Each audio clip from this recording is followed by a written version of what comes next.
It really does suck to be a praying mantis. From the beginning till the end, you resemble a stick that dabbled in experimental theatre, all spindly limbs and bulbous eyes, permanently frozen in the role of twig. But the thing that sucks the most, for a male especially, is romance.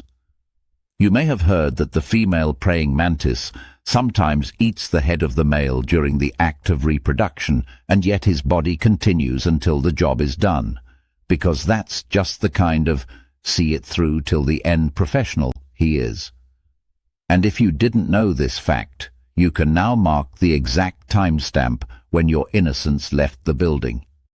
So, what should be a tender moment between praying mantises is essentially the insect version of Russian roulette.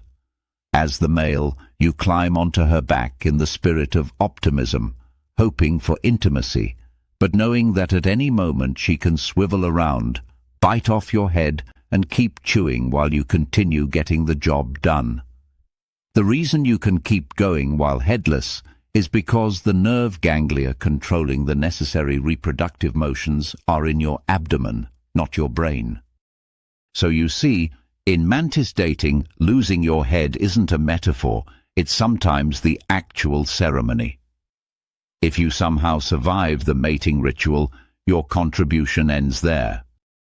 You don't raise offspring, you don't stick around for family picnic days, you just deposit your DNA and then return to the usual routine of lurking in hedges, catching the odd insect and trying not to get eaten by someone other than your hookup.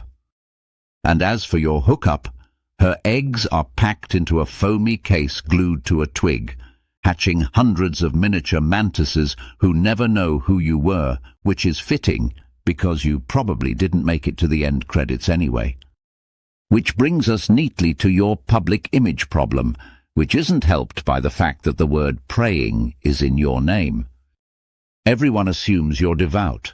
People see the folded forelegs and think you're deep in negotiations with a higher force, when in reality you're just frozen in the default pose of a scarecrow left standing in the off-season.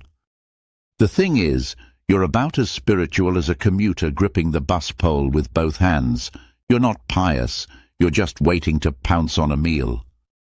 And when the moment comes when you try to grab your dinner, which usually consists of flies, crickets, grasshoppers, or anything small enough to regret existing near you, you don't exactly glide into action. You snap forward with your spiked forelegs, like someone unfolding a deck chair in anger. It's quick, brutal, and over before your meal has time to process the fact they've just been tackled by an ambitious twig with night vision goggles. 1 second you're a stick doing yoga, the next you're a guillotine with good reflexes. Flight is another humiliation.